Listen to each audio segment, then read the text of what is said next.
오늘은 기쁨을 회복시키소서라는 제목의 시간 말씀을 전하겠습니다. 소요문답 제1번에 보면은 인생의 제일 된 목적을 하나님을 영화롭게 하고 그 하나님을 영원토록 즐거워하는 것이라고 말씀합니다. 하나님의 영광을 위하여 하나님 때문에 즐거워하는 삶. 여러분들, 하나님은 우리가 이 땅에서 기쁨으로 즐거운 삶을 살기를 원하십니다. 오늘 우리가 읽은 말씀대로 항상 기뻐하라, 심하고 기도하라, 범사에 감사하라. 이는 그리스도 예수 안에서 너희를 향하신 하나님의 뜻이니라. 즉 하나님의 뜻은 우리가 항상 기뻐하는 삶이에요. 이 기쁨은 조건적이지 않습니다. 그 어떤 상황에도 우리가 그 모든 상황에서도 우리가 기쁨으로 살아가는 것, 이것이 하나님이 우리를 향하신 뜻이라 말씀합니다. 그러나 어떻습니까? 우리가 이 땅에서 늘 기뻐하며 살고 있습니까? 우리의 기쁨은 매우 조건적이에요. 우리는 그 소리에 기뻐하지 못합니다. 기뻐하지 못하는 이유들을 말씀해 보십시오. 왜 기뻐하지 못합니까? 돈이 없어서, 몸이 아파서, 과거의 상처 때문에, 나를 힘들게 한 그 사람 때문에, 무엇 때문에 나는 고통스럽게 살고 있어요. 그러니까 항상 기뻐하는 것이 아니라 항상 슬퍼하며 살아가요. 근심 속에 살아갑니다. 하나님 우리가 항상 기뻐하게 원하시는데 우리는 반대의 삶을 우린 자꾸 살려고 합니다. 여러분, 왜 그렇습니까? 우리의 초점이 잘못되어졌기 때문입니다. 우리의 삶의 초점이 잘못되어졌기 때문에 우리는 자꾸 하나님 말씀하신 것에 순종하지 못하고, 기뻐하라는 삶에 순종하지 못하고, 우리는 항상 근심하며 우리의 슬픔 속에 자꾸 들어가려고 그래요.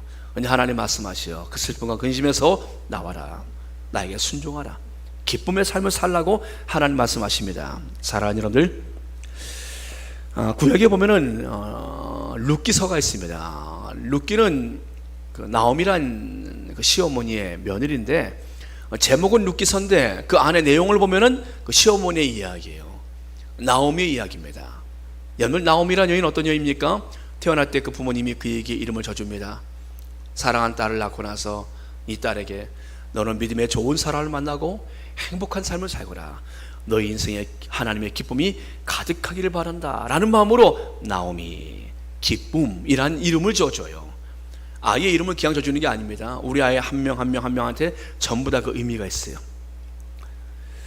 여러분들, 그 딸을 낳고 나서 그 부모가 나오미, 너의 인생이 하나님의 기쁨이 왔기를 원한다라는 마음으로 기쁨의 인생을 살기는 한 마음으로 부모님이 져준 이름이에요. 나오미.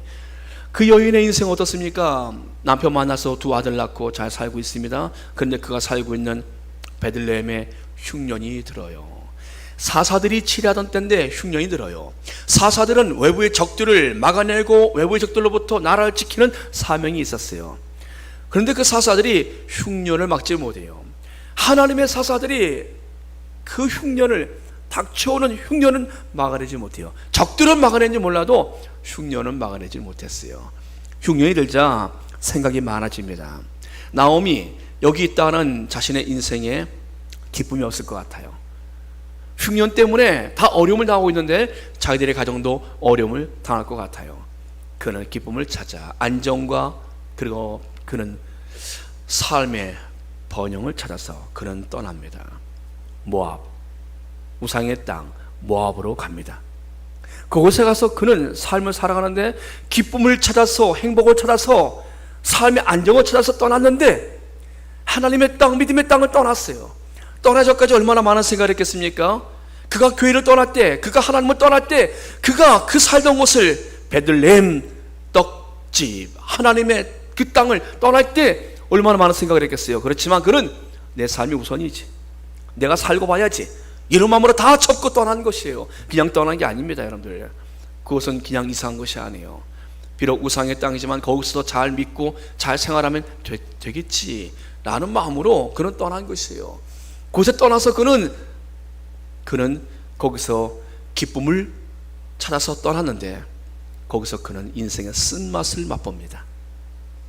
기쁨을 찾아서 정작 믿음도 버리고 떠났는데, 하나님의 땅을 등지고 왔는데 그는 정작 거기서 쓴맛을, 인생의 참으로 쓴맛을 그는 거기서 경험을 해요. 사랑하는 남편이 떠납니다. 세상을 떠나요. 그 장성한 두 아들이 떠납니다. 그의 귀에 들려오는 소식이 있습니다. 하나님이 하나님의 땅을 건고하사, 하나님이 그 땅을 건고하사 양식을 주셨다. 하나님께서 그 흉년의 땅을 회복의 땅으로 다시 하나님이 일으켜 주셨어요. 자기가 떠날 때는 흉년의 땅이었는데, 자기가 다 잃었는데 들려오는 소식, 하나님이 그 땅을 하나님이 건고하사 하나님이 양식을 주셨다. 그 땅에 하나님 다시 풍년을 주셨다는 소식이 들려요. 나오미가 돌아옵니다. 며느리 룻을 데리고 돌아와요. 사람들이 나오미를 보고 말합니다. 이가 나오미 아니냐? 나오미 아니냐? 사람들이 말합니다. 근데 왜 혼자야? 옆에 있는 거무집집한 저 여인은 누구야? 왜 혼자야? 두 아들은 어디 있고 남편은 어디 있어? 왜 혼자야? 나오미 맞지? 나오미 맞지? 사람들이 묻습니다. 나오미가 말해요. 나는 나오미라 부르지 마라. 내 인생에 나오미 없어. 나를 마르라 불러라. 내가 풍족하게 나갔는데, 내가 기쁨으로 나갔는데, 나는 지금 쓴 인생을 맛보고 지금 살고 있다. 나는 풍족이 나갔지만 하나님께서 나로 하여금 비어 돌아오게 하셨다. 그러니 아침 말씀합니다. 사람들이 나오미라 말할 때 그런 말이에요. 전능자가 나를 심히 괴롭게 하셨음이니라. 전능하신 하나님이 나를 괴롭게 하셨다라고 그런 말이에요. 여러분, 그의 인생을 더 이상 나오미라 부르지 말라고 마라라 부르라 말합니다. 마라, 쓴맛. 여러분, 어떠한 인생이 쓴맛이라는 이름을 달고 살고 있겠습니까? 근데 그의 인생이 지금 쓴맛 나는 인생이에요. 기쁨이 사라졌어요. 슬픔으로 가득 찬 가운데 그 영이 돌아옵니다. 그러나 여러분들, 우리 하나님께서는 하나님의 땅 베들레헴으로 돌아온 모든 것을 잃어버린 그 여인, 모든 것을 다 비워 돌아온 그 여인에게 하나님은 다시 은혜를 베풀어 주세요.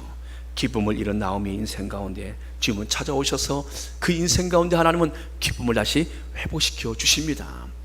여러분들, 그 여인에게 회복될 기미가 전혀 보이질 않아요. 근데 하나님께서 그 여인에게 회복의 은혜를 주시어 그 여인은 바로 그의 며느리, 따라온 며느리, 그 며느리를 통해서 보아스를 만나게 하시고, 보아스를 통해서 하나님께서 오벳이란 손자를 보게 하십니다.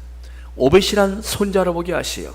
여러분들, 며느리가 재가를 했어요. 며느리가 그 집안의 법에 의해서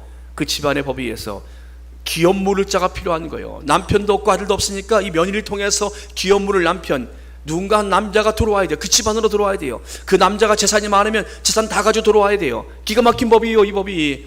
그러니까 누가 들어오겠습니까? 시어머니 한 명 있고 이방 땅에 외국인 여인 한 명 있는데 누가 어떤 사람이 그곳으로 장가를 올려가겠습니까? 그것도 많은 재산을 가지고 그곳에 들어올 사람이 누가 있겠어요? 그런데 있어요. 보아스란 사람이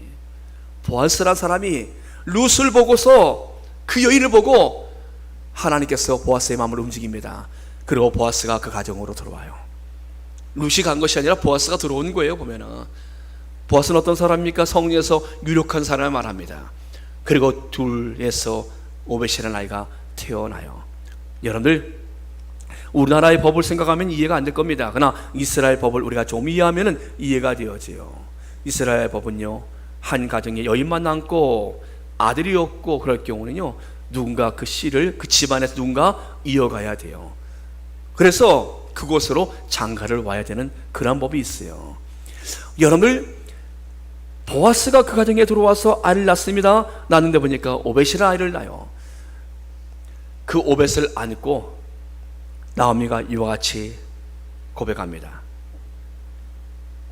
이는 내 생명의 회복자이며, 룻기 4장 15절 말씀에 이는 내 생명의 회복자이며 내 노년의 봉양자라. 내 생명의 회복자. 내가 이 아이를 보니까 내 인생이 다시 회복되어지는 거예요. 그 오벳을 보는 순간에, 오벳이란 그 손주를 낳는 그 순간에 내 인생이 다시 하나님이 회복해 주시는구나. 내 노년의 이가 봉양자라. 여러분들, 두 아들은 떠났습니다. 근데 그 손주를 보면서 그는 이와 같이 노래합니다. 여러분들, 손주를 잘 기르면요, 아들, 딸 못지 않습니다. 손주들이 잘하면요, 아들, 딸보다 훨씬 나을 수 있습니다. 머리 다 큰 아들, 딸들은요, 뭔가 틀어지면은 등 돌리고 안 올 수도 있다니까요. 그런데 손주, 손녀들은 그렇지 않아요. 손주, 손녀들은요, 그래도 측은히 여기는 마음으로 할머니, 할아버지 찾아온다니까요. 그래서 여러분들이 여러분들은 경험이 있지 않습니까? 아유, 나는 아들 농사, 딸 농사, 이제 자식 농사를 잘 못 진 것 같아. 그러면 여러분들이 잘 전략을 세우셔야 돼요. 손주, 손녀를 잘 기르십시오. 그러면 그들을 통해서 여러분들은 아들, 딸 못지않은 효를 경험할 수 있습니다. 나오미는 그 오벳이라는 아이를 안고 그는 말합니다. 내 생명의 회복자, 내가 다시 이 아이를 보니까 살 기운이 생깁니다. 인생이 잃어버린 기쁨이 회복되어져요. 나오미로 살 수 있겠어요. 그리고 이를 보니까 내 노년이 걱정이 없을 것 같아요. 이 아들이, 이 손주 녀석 보니까 내 노년이 걱정이 없을 것 같아요. 여러분들, 그 오벳이 누군지 아십니까? 다윗의 할아버지예요. 다윗의 할아버지. 다윗의 아버지가 이새고 이새의 아버지가 오벳 아닙니까? 다윗의 할아버지. 여러분들, 오늘 이 시대에 많은 사람들이 기쁨을 잃고 살아갑니다. 기쁨이 없다는 것은요, 그 마음속에, 그들의 마음속에 화가 있다는 거예요. 여러분, 정말 기쁨이 있으면요, 이 기쁨이 화를 이깁니다. 내가 정말 기뻐한 일이 있으면요, 좀 화가 나도요, 이 기쁨이 크면은 이 화가 나를 지배하지 못해요. 내 마음속에 기쁨이 충만한데, 내 마음에 기쁜 일이 막 있는데, 조금만 기분 안 좋은 일이 있어도요, 이건 그냥 지나갑니다. 그렇지만 내가 지금 기쁨이 없어요. 내 삶이 지금 힘들어요. 그런 가운데 조그마한 일로 인해서 날 누가 건들면요, 빵 터지는 거예요. 그냥 지나갈 일도 그냥 못 지나갑니다. 내가 지금 내 안에 지금 분노, 화, 상실감, 내 안에 지금 부글부글 지금 뭔가 기분이 안 좋은 가운데 있는데 조그만 일이 터지면은 그냥 글로 그냥 터져버리는 거예요. 그냥 기쁨이 없기 때문에. 왜 사람들이 분노하며 살아갑니까? 기쁨을 잃어버렸기 때문입니다. 오늘 이 시대를 분노 장애의 시대란 말이에요. 분노의 시대란 말이에요. 사람들이 다 화가 나 있어요.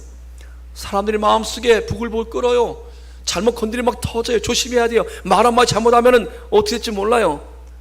그래서 분노장애 진단하는 법을 기록해 놓았더라고요, 의사들이. 1번, 평범한 일에 예민하게 반응하고 성격이 급하고 화를 잘 내는 그러한 모습, 폭력과 폭언이 자꾸 나온다. 2번째, 타인의 잘못된 부분을 지적하기 좋아하고 비판해서 자꾸 충돌을 일으킨다. 3번째, 하고 있는 일에 대해서 보상이나 칭찬이 없을 때 몹시 화가 난다. 내가 하는 일에 대해서 보상, 칭찬 없으면 견디지 못해요. 4번째, 화를 참지 못해서 물건을 던지거나 부수고 그러한 이후에 또 눈물이 난다. 5번째, 나의 잘못을 타인에게 자꾸 전가한다. 자기 책임을 인정 안 해요. 누구 탓합니다. 6번째, 다른 사람이 나를 무시하고 종종 억울하다는 생각이 든다. 억울함에 붙잡혀 있어요. 억울해요. 누가 조금 뭐라 하면 억울해요. 이 사람은요, 그냥 지나가지 않아요. 그냥 억울합니다. 그런 사람은 마음의 상처가 많은 사람이에요. 가구에 앞이 많은 사람이에요. 그러다 보니까 그 사람은요, 잘못 건들면 터져나와요. 그냥 툭 건들 막 울고 화내고 막. 여러분들, 여기에 대한 치료법 또 내놨어요. 일반적인 치료법이에요. 일반이죠. 숫자를 세라. 하나부터 100까지 호흡을 가다두면서 숫자를 세라. 하나, 둘, 100까지 세라. 아마 전 이렇게 하면 100세고 나면 더 터질 것 같아요, 잘못하면. 근데 일반적인 방법이에요. 하여간 호흡을 가다듬고 화가 나면은 하나부터 100까지 세십시오. 화가 가라질 때까지. 하나, 둘, 셋. 이게 얼마나 효과가 있을지 모르겠습니다. 일반적인 방법이에요, 여러분들. 100까지 세라. 100까지 세도 계속 화가 안 가라앉으면은 1000까지 세라. 여러분들 힘든 거예요. 화가 나는데 이거 숫자 센다고 화가 가라앉을 수 있을까? 2번째, 어떻게 하면 분노를 가라앉힐 수 있는가? 생각을 잘하고 내가 무슨 말을 할 것인가를 정리를 잘한 다음에 그러고 말을 해라. 그렇지 않으면 말을 하고 나서는 손해를 본다라는 거예요. 상처를 준다라는 거예요. 그러니까 생각을 잘 정리하고 상대방에 대한 존경심과 함께 구체적으로 표현해라. 이게 분노 조절 방법 중에 하나라는 거예요. 이제 화가 나는데 그렇게 가능할지 모르겠습니다. 그렇지만 잘 생각을 정리해서 상대편을 존경하는 마음으로 그러나서 구체적으로 표현하라. 참 어려운 거죠. 이렇게 될 정도면은 뭐. 3번째, 운동을 하라. 화가 나면 운동을 하라. 화가 나면 운동을 하라. 운동 막 심하게 하는 사람들, 여러분 그 사람들 여러분들 조심해야 돼요. 그 사람 왜 운동 그렇게 하는지 모르는 거예요. 지금 화 풀려고 운동하지 모르는 겁니다. 여러분들 운동을 하라. 네 번째, 그 자리를 떠나서 혼자만의 시간을 조용히 가져라. 화가 납니다. 그러면 조용히 나가서 혼자의 시간을 조용히 가져보라는 거예요. 여러분들 일반적인 치료 방법이에요. 일반적인 분노를 조절하는 방법이에요. 이렇게 조절이 될지 모르겠어요. 여러분들 하나님께서 말씀하시요, 오늘 우리에게 이와 같은 분노를 이길 수 있는 거란 힘, 답은 하나입니다. 기쁨이에요. 기쁨. 그럼 어떻게 하면 기쁨을 우리가 가질 수 있는가? 잃어버린 기쁨을 회복할 수 있고 내 안에 기쁨으로 채울 수 있는가? 여러분들, 죄가 기쁨을 상실하게 만듭니다. 죄가 기쁨을 상실하게 만들어요.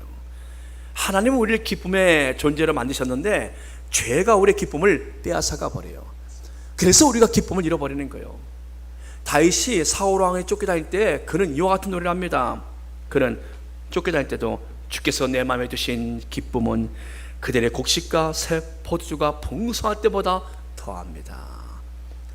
다윗이 그 어려운 가운데서도 그의 마음속에 기쁨이 충만했어요. 그는 기쁨으로 하나님을 향해서 노래 부르고 시를 쳤습니다. 근데 그 기쁨이 끊어진 일이 발생되었지요. 언제입니까? 바로 밧세바 사건입니다. 우리아의 아내 밧세바를 그가 겁탈하고 취하고 난 이후에 그의 왕의 자리에 있으면서도 그가 기쁨을 잃어버려요. 그래서 그는 나단 선지자로 책망을 받고 난 이후에 그 책망 이후에 그는 이와 같은 기도를 합니다. 시편 51편 11절 12절 말씀, 그는 이와 같은 기도를 해요. 주의 성령을 내게 거두지 마옵소서. 주의 성령을 내게 거두지 마옵소서. 그러면서 그는 이와 같은 기도를 합니다. 주의 구원의 즐거움을 내게 회복시켜 주시고 자원하는 심령을 주사 나를 붙들어 주소서. 주의 구원의 즐거움을 내게 회복시켜 주시고, 구원의 즐거움을 그는 찾고 있습니다. 여러분들, 구원의 즐거움이 끊어졌어요. 그토록 그가 즐거워했던 그 마음이 끊어졌어요. 그의 마음속의 기쁨이 사라진 것입니다. 이유는 그가 범죄한 이유입니다. 죄를 짓고 난 이후에 그의 마음속에 가장 잃어버린 것은요, 가장 크게 잃어버린 것은 기쁨입니다. 사랑하는 여러분들, 우린 가장 소중한 것을 잃어버려요. 인생의 기쁨을 잃어버려요. 그런 일 때문에 우리가 하나님 앞에서 기쁨을 살아가야 되는데 그 기쁨을 잃어버려요. 여러분들, 가장 귀한 것을 잃어버리고 살고 있지 않습니까? 여러분들, 무엇 때문에 기쁨을 잃어버리셨습니까? 하나님은 우리가 이 땅에서 기쁨으로 살기를 원하시는데 사랑과 형통이 기쁨을 지배해버렸어요. 덮어버렸어요. 그래서 그런 상황, 그런 형편 때문에 우리가 기뻐하지 못하는 삶이 자꾸 되어져요. 근데 여러분들, 하나님이 주신 기쁨은요, 그 모든 상황과 형편을 뛰어넘습니다. 그 모든 것을 뛰어넘어요. 사도행전 5장 41절 말씀 보면요, 사도들이 감옥에 갇혀요. 근데 하나님의 기적적인 방법으로 감옥에서 나옵니다. 그러고 난 다음에 그들이 또 붙잡혀서 매를 맞아요. 예수의 이름으로 전하지 말고 가르치지 마라, 매를 맞습니다. 근데 그들이 그 같은 일을 당함에도 불구하고 이와 같이 그들은 말합니다. 그 이름을 위하여, 예수님을 위하여 능력받는 일에 합당한 자로 여기심을 기뻐하면서 공의 앞을 떠나니라. 그들이 능력받는 것, 오히려 감옥에 갇히고 매를 맞는 일이 돼서 오히려 합당한 자로 여기심을 오히려 기뻐합니다. 하나님이 그들의 마음속에 기쁨을 주신 겁니다. 그러니까 옥에 갇혔어도 그들 억울해하지 않아요. 매를 맞았어도 그들 원망하지 않아요. 그들의 마음속에 하나님이 기쁨을 주셨기 때문에 그들은 기쁨으로 다시 하나님의 일을 그들이 하기 시작합니다. 핍박을 받아도 그들은 기뻐할 수 있었어요. 사랑하는 여러분들, 핍박을 통해서 그들은 그 사역이 중단되지 않았던 것은요, 그들의 마음속에 기쁨이 있었기 때문입니다. 인생을 오래 살면은 그 마음속에 기쁨이 더할까요? 슬픔이 더할까요? 기쁨은 하나님이 주시는 은혜요, 선물입니다. 인생을 많이 살아보면 알지 않습니까? 이렇게 하면 내가 힘들어, 이렇게 하면 내가 내 마음속에 어려워져. 나는 늘 기쁨으로 살아가기 위해서 나름대로 삶의 어떤 방법이 있어야지 않습니까? 근데 오히려 연세 드신 분들이 슬픔 속에 더 많이 잠겨 있어요. 그래서 여러분들, 하나님은 오늘 여러분들에게 어떠한 마지막까지 기쁨으로 살 수 있는가에 대해서 말씀을 주기를 원하십니다. 데살로니가 전서 1장 6절 말씀 보면요, 또 너희는 많은 환난 가운데서 성령의 기쁨으로 말씀을 받아 우리와 주를 본받은 자가 되었으니. 여러분들, 환난이 있습니다. 많은 환난이 있어요. 데살로니가 교회는요, 당시에 로마 정부로부터, 유대인으로부터 그들은 핍박을 당합니다. 그리고 당시에 기근 때문에 어려워요. 삶에도 어려움이 있고, 그들은 영적으로도 어려움이 있고, 그들은 정신적으로, 그들은 실질적으로 모든 것이 다 어렵습니다. 근데 여러분들, 성령의 기쁨이 그들 가운데 부어져요. 그래서 그들은 그 기쁨 때문에 그들은 오히려 그들은 예수님을 본받아 살려고 합니다. 사랑하는 여러분들, 하나님의 기쁨이 그 모든 많은 환난을 이기기에 그들에게 힘을 준 것입니다. 어떤 우리가 기뻐하면 살 수 있을까? 이사야는 말합니다. 12장 3절 말씀에, 그러므로 너희가 기쁨으로 구원의 운물들에서 물을 기르라. 기쁨이 메마를 때, 기쁨이 메마를 때, 여러분들, 구원의 운물에서 물을 기르는 겁니다. 나를 구원하신 주님을 생각하는 거예요. 나를 구원하시기 위하여서 십자가 자신을 내어주신 예수님을 생각하는 겁니다. 내가 구원받은 이 사실을 다시 한번 확인하는 겁니다. 내가 받은 이 구원이 얼마나 귀한 것인가를 우리가 다시 찾는 거예요. 묵상하는 겁니다. 그럼 우리 안에서 기쁨의 물을 길러낼 수 있어요. 좋은 운물은 마르질 않아요. 다 메말라도요, 정말 좋은 운물은요, 여전히 변함없이 물을 계속 내어줍니다. 제가 군에 있을 때 그런 샘이 있었어요. 우리 주차장에 연결하는 그 샘이 있었는데요, 가물었을 때도요, 그 샘은요, 한겨울에도 한여름에도 똑같은 물을 그대로 뿜어줘요. 물맛이 얼마나 좋은지요. 산 중간에 이렇게 파놓고서 거기 호수 연결하는 거예요. 그냥 산 중간에 파서 물 좋은 데를 파가지고 하나 발라가지고 거기서 호수를 쭉 연결해서 부대로 빼놓은 거예요. 물 양도 좋고 물맛도 얼마나 좋은지요. 여러분들, 정말 좋은 물은요, 가물어도 그 물이 줄지 않습니다. 사랑하는 구원의 샘이 그 같아요. 우리가 구원의 운물에서 물을 기르면요, 언제든지 하나님 우리의 기쁨을 다시 회복시켜 주십니다. 내가 구원받은 하나님의 백성이군요. 예수님 때문에 내가 구원을 받았습니다. 이 구원의 기쁨, 사랑하는 여러분들, 우리 주님께서 요한복음 15장에 포도나무의 비유를 말씀하십니다. 포도나무, 나는 포도나무여 아버지는 농부니 너희는 가지라. 너희가 내 안에 있으면 많은 열매를 맺고, 너희가 내 안에 거하면 많은 열매를 맺고, 그 열매는 절로 맺을 수 있다 말씀하셔요. 그냥 붙어만 있으면 열매 맺을 수 있다 말씀하십니다. 이 말씀을 하신 이유가 있습니다. 예수님 안에 있으면 우리 인생들은요, 주께서 말씀하십니다. 내가 이것을 너희에게 이름은 내 기쁨이 너희 안에 있어 너희 기쁨을 충만하게 함이라. 우리가 예수님 안에 있다라는 이 사실은요, 우리가 이 땅에서 충만한 기쁨으로 살 수 있는 이유입니다. 내가 지금 예수님에게 붙어 있어요. 지금 예수님이 나와 함께하고 계십니다. 그분과 나는 하나입니다. 나는 그분 안에 있습니다. 이 사실을 우리가 정말 믿으면요, 우리가 그분이 주시는 충만한 기쁨 속에 살아갈 수가 있습니다. 오늘 예수님 안에 계십니까? 예수님이 여러분들 안에 계십니까? 예수님과 하나 되신 여러분들에게 하나님 말씀하십니다. 내가 너희에게 이름은 너희 기쁨을 충만하게 하람이라. 사랑하는 여러분들, 우리 주님께서 우리에게 언제나 기쁨을 주기를 원하십니다. 우리가 기도를 해요. 기도해요. 근데 기도하면 하나님도 우리 기쁨을 주셔요. 응답의 기쁨. 요한복음 16장 24절 말씀 보면요, 지금까지 너희가 내 이름으로 아무것도 구하지 아니하였으나 구하라 그리하면 받으리니 너희 기쁨이 충만하리라. 기도하면 하나님이 기쁨의 응답을 주신다 말씀하십니다.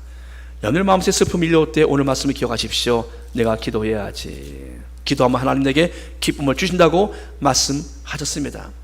여러분, 우리가 빌립보서 4장 말씀 보면요, 빌립보서는 이제 감옥에서, 로마 감옥에서 지금 쓴 서신이에요, 바울이. 근데 그 성도들 향해서 말씀합니다. 그가 주 안에서 항상 기뻐하라. 내가 다시 말하노니 기뻐하라. 너희 너그러움을 모든 사람들에게 알게 하라. 주께서 가까우시니라. 아무것도 염려하지 말고 다 모든 일에 기도와 간구로 너희 구할 것을 감사함으로 하나님께 하리라. 그리하면 모든 지각이 뛰어난 하나님의 평강이 그리스도 예수 안에서 너희 마음과 생각을 지키시리라. 항상 기뻐하라. 주님 안에서 항상 기뻐하라. 사랑하는 여러분들, 우리 하나님의 사람들은 항상 기뻐할 수 있는 사람들이에요. 그 기쁨이 함께 하시길 축복합니다. 여러분의 마음속에 기쁨이 사라졌다면 여러분 오늘 그 원인을 찾으셔야 합니다. 내가 왜 기뻐하지 못하는가? 사탄은 근심하게 만듭니다.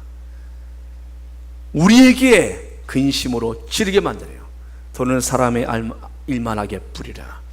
많은 근심이 저를 찔렀도다. 근심이 그를 찔리게 만듭니다. 우리가 하나님의 기쁨으로 충만한 삶을 살아야 되는데 이상의 세력은요 우리의 마음속에 기쁨을 갖지 못하게 만다라는 거예요. 오늘 여러분들 오늘 말씀을 통해서 잃어버린 기쁨을 다 회복하시게 주의 이름으로 축복합니다. 하나님 한 분만으로 우리는 기뻐할 수 있는 것이요, 내가 구원받은 이 사실만으로 기뻐할 수 있는 것입니다. 내가 주님과 함께하는 이 하나만으로도 내가 얼마든지 충만한 기쁨을 살 수 있다는 겁니다. 내가 내일 이 땅의 삶의 마지막일지라도 우리가 기뻐할 수 있는 이유는 하나입니다.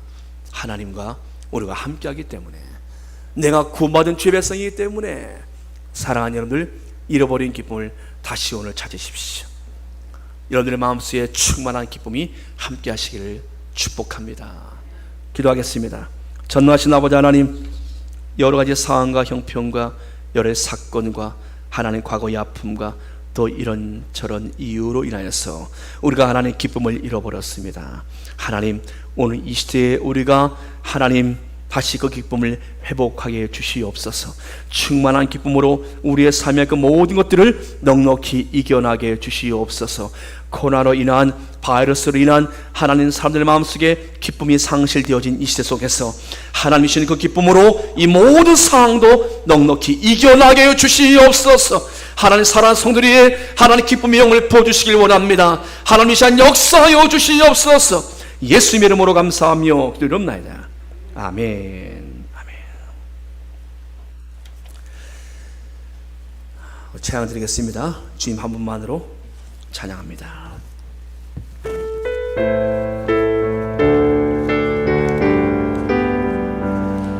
주님 한 분